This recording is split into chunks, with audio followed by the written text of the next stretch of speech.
Wa hadi asyara. Nah, langsung kita masuk ke rukun salat yang nomor 11. Salatun ala Nabi sallallahu alaihi wasallam, yaitu membaca salawat kepada Nabi Muhammad sallallahu alaihi wasallam.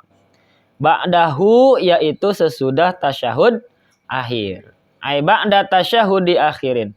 Fala tujzi'u qablahu, tidak boleh dibaca sebelumnya. Jadi nggak boleh kita baca sholawatnya sebelum selesai tahiyat akhir. Kita baca sholawat dulu baru baca tahiyat, wah keliru tuh.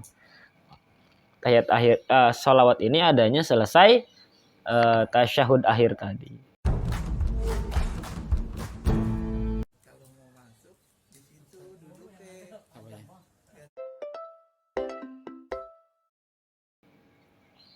Fala tujzi qablahu wa aqalluha Allahumma sholli ay irhamu rahmatan makrunan fi ta'zimi wa sallallahu ala Muhammad au ala rasulihi wa au ala nabiyyi duna Ahmad.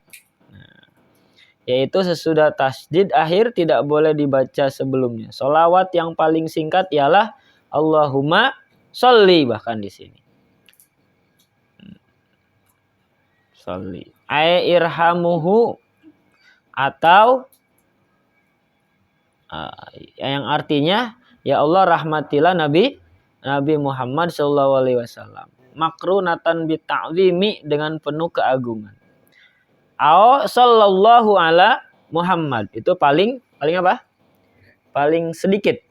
Ya, paling sedikit sholawatnya Allahumma sallallahu ala Muhammad. Au ala rasulihi, atau boleh menggunakan ala rasulihi, kalau di sini boleh nih. Au ala nabi, atau maka mengucapkan ala nabi. Duna Ahmad, tidak boleh menggunakan lapad Ahmad. Jadi boleh sallallahu ala Muhammad, atau sallallahu ala rasulihi, atau sallallahu ala nabi. Kalau di kita kaprahnya apa? Allahumma sholli ala Muhammad, atau Allahumma sholli ala Sayyidina Muhammad. Gitu. Itu yang di tasawuf akhir ya? Tasyahud akhir. Tasyahud akhir itu jadi wajib tuh salawat tuh. Tapi kalau di tasyahud awal jadi hukumnya sunnah. Yang wajibnya cuma sampai tadi. Sampai syahadatnya saja. Wa sunnah fi tasyahudil akhir wakila yajibu sholatun ala alihi fayahsulu aqallu sholati alal ali biziyadati wa alihi ma aqalli sholah. Ketika tasyahud akhir disunahkan menurut salah satu kaul wajib membaca sholawat atas keluarga Nabi. Makanya lanjutannya kan Allahumma sholli ala Sayyidina Muhammad wa ala ali Sayyidina Muhammad.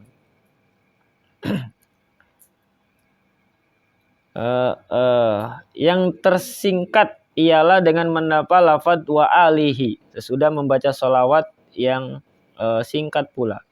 Jadi paling singkatnya Allahumma tadi ada sallallahu ala Muhammad wa alihi. Nah, cukup.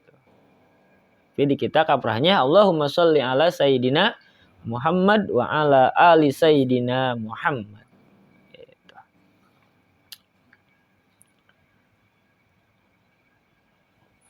Ma'a aqalli shalah la fil awal alal asahi li binaihi ala takhfifi.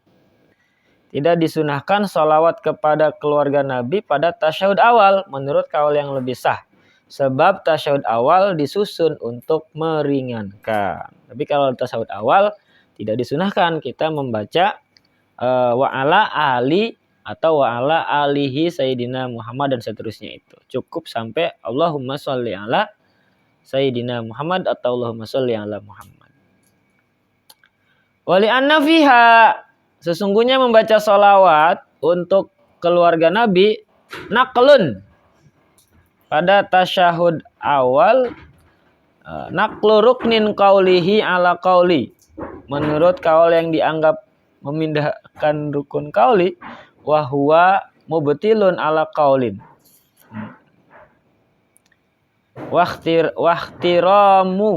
Wahtiramu qabluhu lisihati ahaditsi fihi. Menurut kaul yang lain itu bisa membatalkan sholat. Jadi, nah bahkan kalau kita membaca sholawat kepada keluarga Nabi di tasyahud awal, itu menurut sebagian kaul bahkan bisa membatalkan sholat. Karena apa? Karena tasyahud awal itu niatnya atau tujuannya dalam meringankan saja. Oke. Wa yusannu akmaluha fi tasyahudi akhirin. Dan disunahkan membaca sholawat pada tasyahud akhir dengan sempurna. Gimana afdalnya kalimatnya? Allahumma sholli ala Muhammad wa ala ali Muhammad. Kalau di kita biasanya ditambahkan dengan Sayyidina. Kama shallaita ala Ibrahim wa ala ali Ibrahim wa barik ala Muhammad wa ala ali Muhammad kama barakta ala Ibrahim wa ala ali Ibrahim innaka Hamidun Majid. Kalau kita semuanya ditambahin Sayyidina, jadi masalah. Dengan niat tadi ta'addub. Wassalamu taqaddama. Salam untuk Nabi telah dibahas pada masalah tasyahud. Falaisa huna ifradu sholah anhu.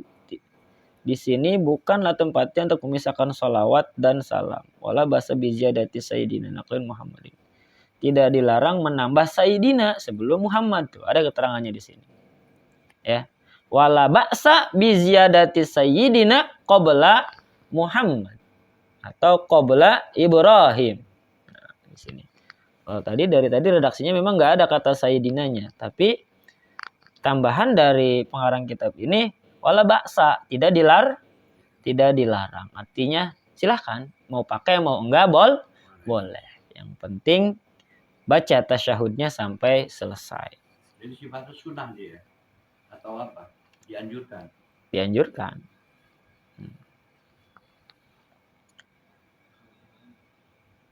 Kayak kita manggil orang kan boleh pakai nama doang, mungkin kalau ya selevel gitu sama kita gitu kan. Kalau di atas kita ya sebagai adab ya kita tentu panggil dengan Pak atau Bang atau Mas. Itu aja sih sebenarnya, lebih ke adab aja. Lebih ke akhlak. Wasunnah fi tasyahudi akhirin du'aun. Dan ketika tasyahud akhir disunahkan membaca doa. Nah, baca doa tuh banyak-banyaknya di tasyahud akhir tuh. Tapi kalau doanya yang bahasa Indonesia jangan diucapkan. Jangan diucapkan, nanti Mas Fadri mau diucapin, pengen nambah lagi gitu. Aduh.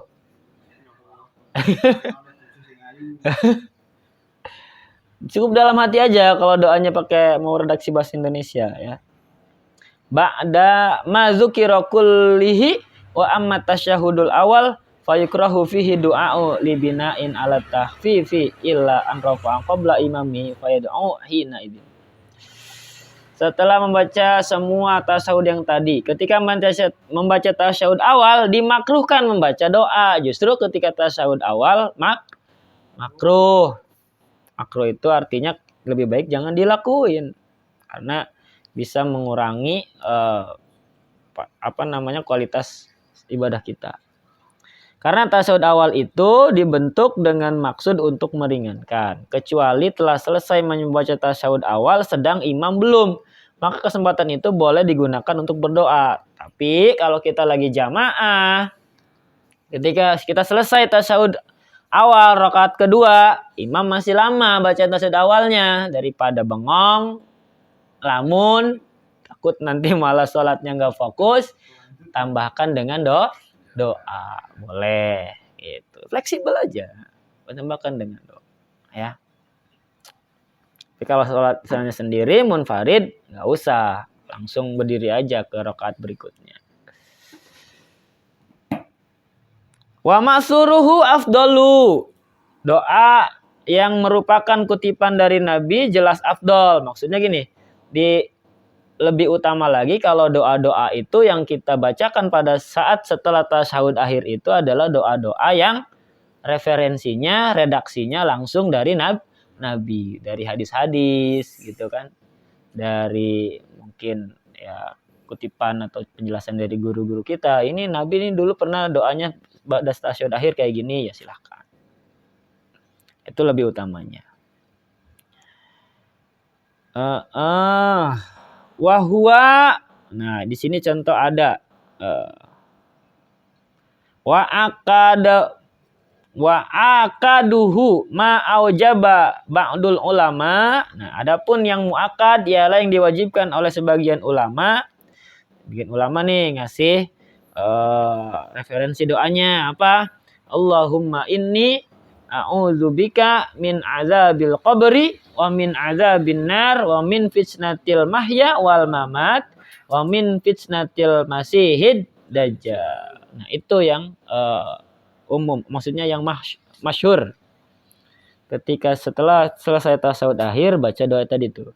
Allahumma inni a'udzubika min adzabil qabri wa min adzabin nar wa min fitnatil mahya wal mamat wa min fitnatil masihid dajjal. Allahumma, wahai Allah, ini sungguhnya saya a'udzubika meminta perlindungan ke hadiratmu min adzabil qabri, jauhkan dari siksa kubur, wa min adzabin nar, dan jauhkan dari siksa neraka, wa min fitnatil mahya, dan fitnah di waktu masih hidup. Ini sekarang kita hidup banyak fitnah ya. Nolong orang dikit dikiranya selingkuh gitu kan, ada aja fitnah-fitnah kayak gitu. Orang yang nggak melihat konteks secara utuh kejadiannya suka motong-motong video, nah itu kadang jadiin fitnah juga tuh. Nah, videonya lengkapnya konteksnya bicara apa, ketika dipotong dipenggal yang kedengeran cuma kalimatnya seperti itu, orang jadi salah persepsi ya, jadi salah paham ya. Sekarang jadi banyak orang yang hidupnya dari nyebar-nyebar fitnah kayak gitu ya. Hati-hati, kita yang jadi konsumen konten-konten seperti itu harus lebih jeli, cari dulu ini konteksnya ulama anu, Ustadz anu bicaranya tentang apa, jangan ditelan mentah-mentah. Apalagi sampai di-share ke orang lain. Kita kan kalau dengar berita-berita kayak gitu tangan gatel ya. Pengen langsung share aja tuh ke grup-grup yang ada. Wah, bahaya tuh kalau itu fitnah. Ya kita dapat dosa jariah juga udah nyebarin kabar yang salah, kabar yang jelek. Lanjutnya wal mamat, dan fitnah apa? Fitnah nanti kematian. Maksudnya fitnah kematian itu ya nanti di alam barzah kita nggak bisa jawab pertanyaan dari malaikat munkar dan nakir, naudzubillah min dzalik, dapat adab kubur, naudzubillah min dzalik. Ya. Wa min fitnatil masihid dajjal, juga dari fitnah Masihid Dajjal. Masihid Dajjal itu fitnah Dajjal nanti. Tanda-tanda kiamat kubro, kiamat besar. Nanti ada Dajjal yang menjadi pemimpin yang menghancurkan umat-umat yang beriman. Wa yukrahu tarkuhu. Bahkan sebagian ulama menghukumi makruh ketika kita meninggalkan doa itu. Nah loh, kita kadang jarang banget nih pakai ya. Wa minhu. Nah, di antara doa yang masyhur lagi adalah Allahumma gfirli ma qaddamtu wa ma akhartu wa ma asrartu wa ma a'lantu wa ma asraftu wa ma anta a'lamu bihi minni antal muqaddim wa antal muakhir la ilaha illa anta. Ada lagi tuh redaksi yang kedua.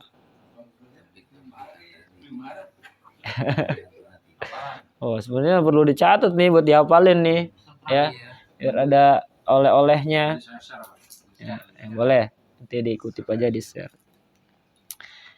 Apa isinya? Allahumma, wahai Allah, ighfirli, ampunilah dosa-dosaku.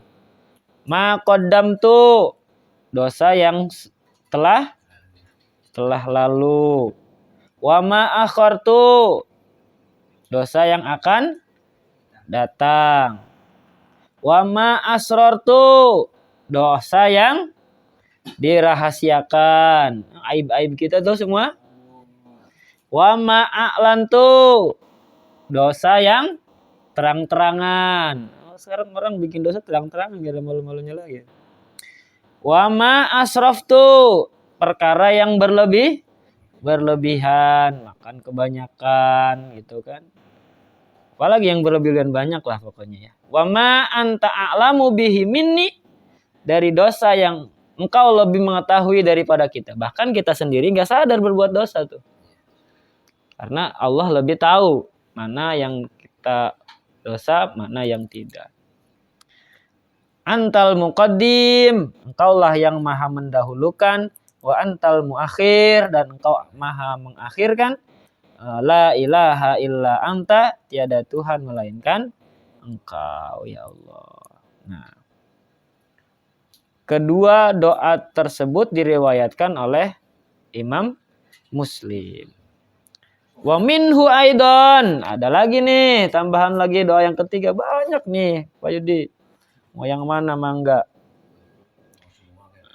Allahumma inni zalamtu nafsi zulman kabiran kasiran wala yaghfiru dzunuba illa anta faghfirli maghfiratan min indika innaka antal ghafurur rahim.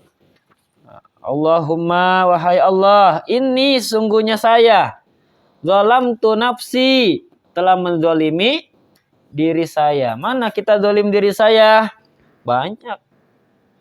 Waktunya tidur masih begadang, zalim. Zalim itu. Tapi ada dua nih zalim, ada zulman kabiran, ada juga zulman kasiron. Ada zalim yang besar, ada zalim yang kecil. Kalau efeknya aja lihat. Bukan kecil lagi, kasir itu bukan kecil, banyak malah. Jadi zalim yang besar dan zalim yang banyak. Udah besar banyak lagi. Bahaya ya. Kecil-kecil juga kalau banyak ya gede-gede juga gitu. Nah, dari kezaliman itu la yaghfiru dzunuba, tidak ada yang mampu mengampuni dosa-dosa tadi illa anta, kecuali engkau ya Allah. Faghfirli, maka ampunilah dosaku, maghfiratan min indika. Ampunilah dosaku dengan ampunan dari zatmu. Innaka antal ghafurur rahim, sesungguhnya engkau zat yang maha pengampun lagi maha penyayang. Sebesar apapun dosa kita, rahimnya Allah jauh lebih besar ketimbang itu. Makanya di Islam gak ada istilah putus asa. Ada orang, saya mah kayaknya udah gak layak jadi penghuni surga, tiap hari bikin dosa. Jangankan dosa kecil, dosa besar diembat gitu kan. Dosanya udah menggunung, kan sudah melaut mungkin ya. Tapi ampunan Allah jauh lebih besar daripada dosa-dosa kita itu. Dengan catatan kita taubatnya sungguh-sungguh. Insya Allah diampuni sebesar apapun dosa kita tadi. Minallah. Tinggal kitanya kadang baca istighfar aja malas ya. Iya. Bahkan Rasul aja yang maksum, itu kebiasaan beliau sebelum tidur tuh baca istighfar. Jadi baca istighfar sampai terlelap tidur. Kalau kita baca WA sampai terlelap tidur. Liatin status orang, Masya Allah. Lihat, tapi posting IG story dulu, sibuk. Biar orang-orang tahu kita lagi ngapain. Apa-apa kalau itu kegiatannya bagus, positif, insya Allah jadi syiar. Niatnya syiar. Niatnya tahadus tahadus bin nikmah. Tapi emang tahadus bin nikmah dengan riya itu beda-beda tipis. Yang tahu cuma orang tersebut dengan Allah.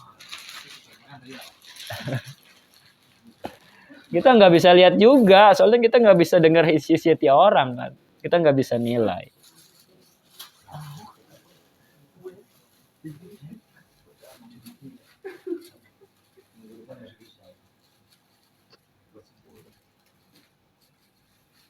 Pak, saya mau nanya, Pak. Monggo. Makan dulu, Mas. Ini sih tadi kan sempat ada salah satu doa sunnahnya setelah sholawat ya, setelah tayang akhir itu kan salah satunya adalah fitnah kubur gitu tadi kan. Iya. Fitnah Dajjal gitu. Yang ingin saya tanyakan adalah ketika kita sudah meninggal, tapi ada yang ngomongin kejelekan kita, kebaikan kita, itu masuk fitnah apa itu, Pak? Jadi kan posisinya atau mungkin seseorang itu sudah meninggal, tapi kan orangnya ini sudah meninggal, terus masih diomongin jeleknya, diomongin macam-macam, itu termasuk fitnah apa, Pak itu? Itu apakah termasuk fitnah kubur nggak? Maksudnya orang yang sudah meninggal kan masuk ke alam kubur. Iya. Nah, terus ketika diomongin jelek di dunia, itu apakah salah satu fitnah kubur nggak seperti itu? Nah, sebenarnya ketika orang itu sudah wafat, Ya. maka stop semua perkara dosa dengan dia. Jadi dosa-dosanya ketika orang itu meninggal, maka stop kan. Kecuali mungkin dia punya dosa jariyah, naudzubillah min dzalik gitu kan.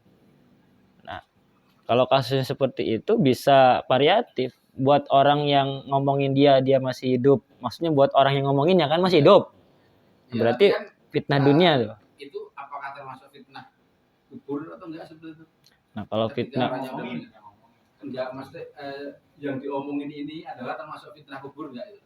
Nah, buat yang ngomongin itu fitnah dunia. Buat yang diomongin ketika itu menjadi udah selesai, urusan dia di dunia udah selesai. Ya, yang disebut dengan fitnah setelah meninggal itu yaitu fitnah kita tidak bisa menghadapi pertanyaan-pertanyaan dari malaikat munkar dan nakir dan seterusnya. Kalau masalah kita di dunia diomongin orang padahal orangnya udah nggak ada, itu berarti urusannya orang yang masih hidup, sedangkan orang yang sudah meninggal itu udah selesai. Berarti termasuknya masih fitnah dunia. Fitnah dunia buat orang yang masih hidup, karena mereka yang masih terus ngalir dosa-dosanya tadi. Jadi tidak ada dampak bagi yang meninggal. Tidak ada, apalagi itu cuma fitnah kan. Maksudnya dampaknya apa? Paling yang terdampak keluarganya yang masih hidup. Ya, keluarganya yang masih hidup. Makanya kita kan ketika orang itu sudah meninggal, ya sudahlah. Sejelek apapun kelakuan dia ketika masih hidup, sebaiknya kita gak usah diungkit-ungkit lagi. Gak usah jadi permasalahan lagi. Makanya ketika ada yang meninggal itu, keluarga yang masih hidup kan wanti-wanti tuh. Pada para tetangga, para karib kerabat, kalau ada masalah dengan almarhum, silakan hubungi keluarga. Nah, maksudnya bukan cuma nyelesain masalah utang piutang, termasuk masalah-masalah yang kaitan-kaitan lain, silahkan dimusyawarahkan. Gimana baiknya, gitu. Ya, supaya ketika si jenazah ini dimakamkan, dia urusan dengan orang-orang yang masih hidup itu udah selesai. Gitu. Nah, dan kita juga diajarkan kan ketika selesai menyembahyangi itu kan ditanya tuh. Kaifa tashhaduna ala hadhil janazah khair? Tapi lainnya sekarang cair. Nah, kita disunahkan mengucapkan baik, orang itu baik. Itu juga sebagai doa. Walaupun mungkin kita tahu semasa hidupnya luar biasa pendosanya, tapi tetap ketika wafat kita salatkan jenazah itu baik. Minimal Baik dari apa? Minimal kemaksiatannya stop ketika dia sudah meninggal. Itu baiknya di situ. Kalau memang dia orang baik, ya emang baik kita ambil kesaksian itu. Ya. Jadi nggak bisa dibilang bohong dong. Enggak. Meskipun dia orang bejat gitu. Iya. Ditanya koir. Baik. Enggak, gitu. Sekarang udah baik dia. Baik. Udah selesai maksiatnya. Enggak, waktu itu ditanya kehidupannya dia waktu itu gimana gitu. Wah, siapa kalau ngomong bejat, mau. Bisa dikerubutin orang semasjid itu. Namanya? Wah, seret sama ini. Ya kan, Sholah nanya nih, gimana kesaksian para hadirin terhadap jenazah ini, gitu kan? Kalau kita baik, walaupun dia selama ini kurang baik, ya minimal ketika dia wafat udah selesai tuh ketidakbaikannya gitu, jadi baik gitu. Artinya kita sudah saling memaafkan, Pak. Nah, intinya di situ. Kalau ada masih kesangkut paut, ya hubungi keluarganya. Baik itu urusan masalah hutang piutang atau tadi masalah kesalahpahaman yang menimbulkan fitnah, urusannya dengan keluarga, dengan ahli warisnya, dengan nasabnya. Gitu, Mas Pras. Ada lagi?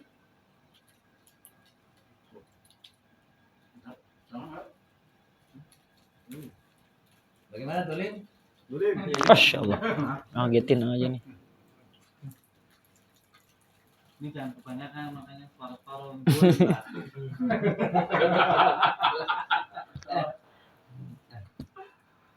Sedikit lagi nih, sedikit.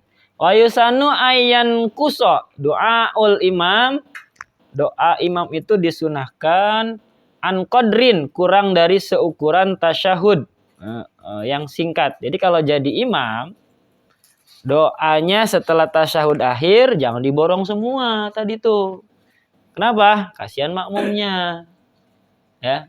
Kasihan makmumnya kelamaan. Maka kalau jadi imam doanya yang pendek aja setelah tasyahud akhir itu. Wassalat qadri aqalli tasyahud wa wassalati ala nabi sallallahu alaihi wasallam. Ya sekedar baca tasyahud sama baca sholawat lah, 2 kali lipat berarti doanya itu. Jangan sampai terlalu lama juga kita membaca doa setelah tasyahud kalau posisinya sedang jadi imam. Karena kasihan di belakang mungkin makmum udah kebelet pengen buang air gitu kan. Kita masih paksa buat sholat. Qala syekhuna tukrahu sholat ala nabi sallallahu alaihi wasallam ba'da adiyatis tasyahud. Makruh membaca sholawat kepada Nabi Muhammad sallallahu alaihi wasallam setelah membaca doa tasyahud. Nah, kalau selesai baca doa setelah tasyahud kita baca sholawat lagi, di situ dihukumi makruh. Jadi udah setelah doa ya udah langsung salam gitu. Gak usah baca sholawat lagi. Masih ada pertanyaan? Cukup kan? Cukup. Wasani asyara, rukun sholat yang nomor 12. Nanti ada lanjutannya ya.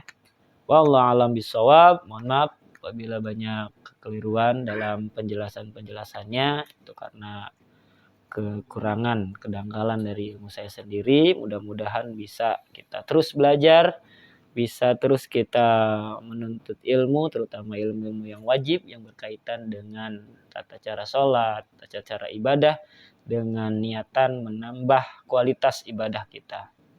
Kurang lebihnya mohon maaf lahir batin. Assalamualaikum warahmatullahi wabarakatuh. Waalaikumsalam warahmatullahi wabarakatuh. Alhamdulillah.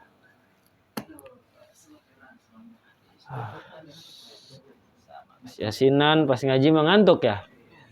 Beres cenghar lagi. Setan.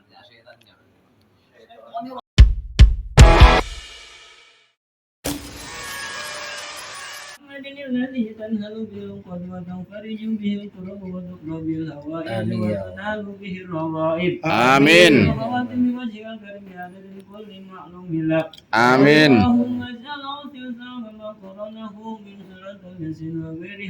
Amin.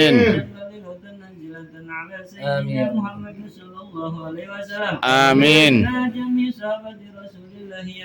Amin. سيدي سي عبد القادر الجيلاني آمين وإلى حضرة وهدي جلاله جميع المسلمين والمسلمات آمين والمؤمنين والمؤمنات آمين آمين آمين اللهم اغفر لهم وارحمهم وعافهم واعف عنهم آمين اللهم اجعل قبورهم وقبورهم من رياض الجنان آمين لا تجعل قبورهم وقبورهن حفرة من حفار النيران آمين اللهم اغفر لنا ولوالدينا وارحمهم كما ربونا صغارا آمين اللهم اغفر لنا ولوالدينا وارحمهم كما ربونا صغارا آمين اللهم اغفر لنا ولوالدينا ولأستاذنا ولمشايخنا ولإخواننا ولجميع المؤمنين والمؤمنات آمين والمسلمين والمسلمات آمين منهم والأموات آمين ربنا ظلمنا أنفسنا وإن لم تغفر لنا وترحمنا لنكونن من الخاسرين آمين ربنا نسألك رضاك والجنة آمين نعوذ بك من سخطك والنار آمين ربنا نسألك سلامة في الدين آمين وعافية في الجسد آمين وزيادة في العلم آمين وبركة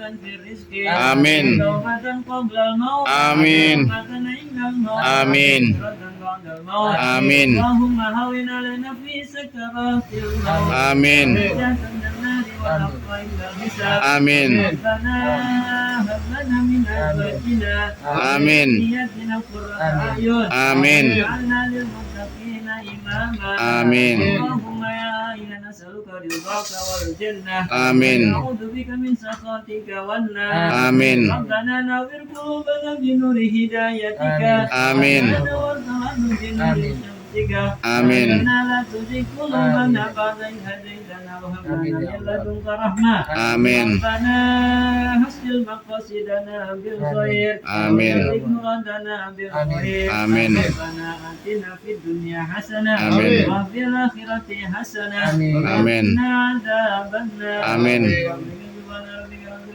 عما يصفون آمين سلام على المرسلين والحمد لله رب العالمين الفاتحة أعوذ بالله من الشيطان الرجيم بسم الله الرحمن الرحيم الحمد لله رب العالمين الرحمن الرحيم مالك يوم الدين إياك نعبد وإياك نستعين اهدنا الصراط المستقيم صراط الذين أنعمت عليهم غير المغضوب عليهم ولا الضالين